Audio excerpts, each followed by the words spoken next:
everyone, my name is Amy Brenson and I'm the office manager at A Different Attitude Counseling in Cary. Thank you so much for tuning in to another episode of our Candid Counselor Chat. We put out a new video on the 15th of every month. This month we're talking about SAD, or Seasonal Affective Disorder. In just a minute, the ladies are going to tell you all about the causes, the treatments, all that good stuff. But before we get started, I want to remind you to please subscribe to our channel down below, give it a thumbs up, and share with your friends and family that you think could benefit from the kind of content that we put out. Without further ado, let's get started. Let's talk about the causes of SAD, or Seasonal Affective Disorder.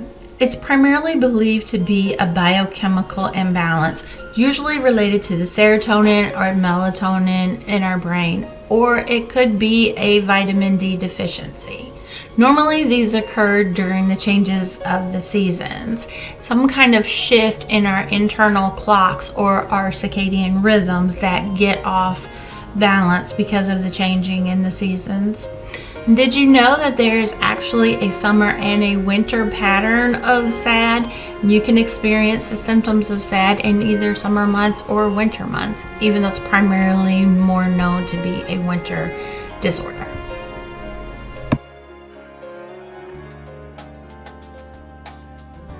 Hi everyone, Savannah here. So today we are talking about seasonal affective disorder, otherwise known as SAD. And I have the task of talking about some of the symptoms that come along with it.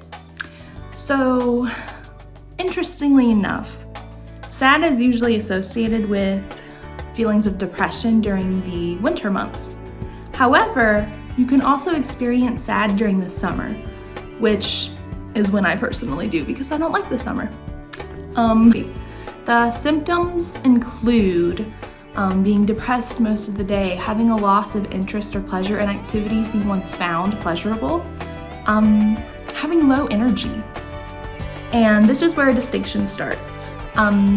You will usually feel incredibly tired during the winter months and very restless during the summer months. So you'd experience insomnia during the summer. Another interesting fact is that you would experience weight gain in the winter and weight loss in the summer. The last few symptoms are feeling sluggish or agitated, feeling hopeless, and having thoughts of death or suicide. So if you or anyone you know is experiencing any of these symptoms, it's possible that they have SAD or a form of it. So I would suggest that you talk to your counselor or your primary care physician about what can you do to help ameliorate these symptoms. And that's all for me today. Bye.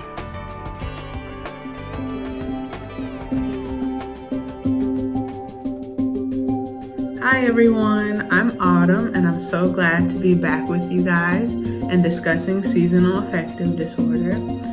So we talked about symptoms and now I'm going to talk to you about diagnosis.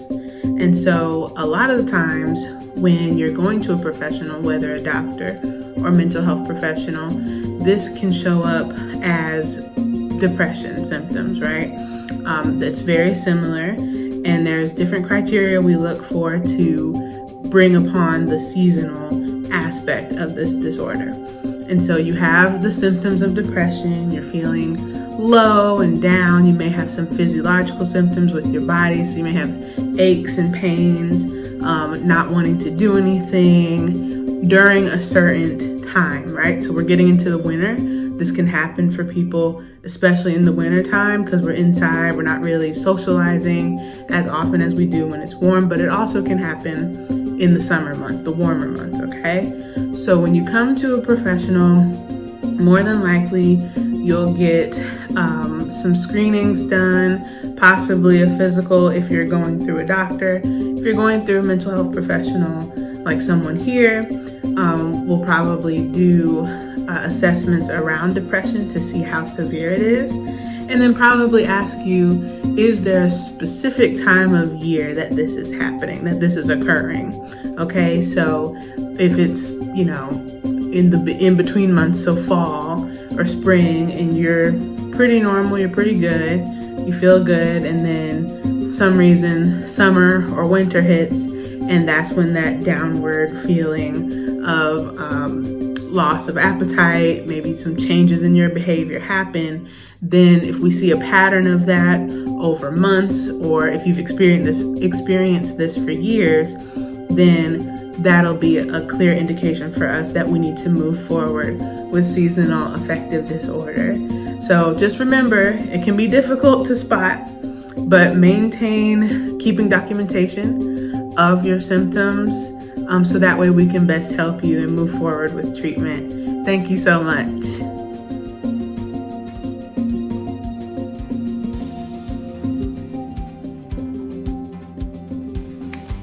Do you or someone you know suffer from seasonal affective disorder? I have a few tips that can help. So there are a variety of treatment options for this particular disorder. Number one is light therapy. So light therapy is just a form of artificial light exposure to kind of boost the chemicals in your body in order to make you feel a little bit better. Number two is therapy.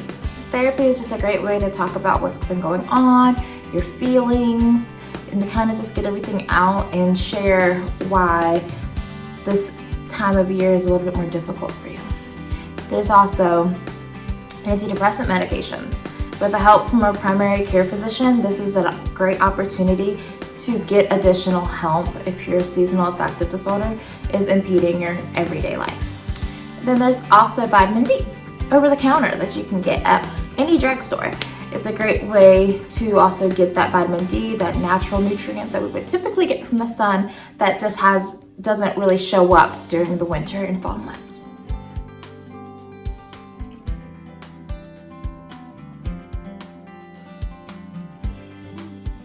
Thank you so much, ladies, for telling us all about seasonal affective disorder, or SAD. If you want to see more of this kind of content, again, please subscribe to our channel and give it a thumbs up, and share it with a friend who you think would like the kind of things that we put out.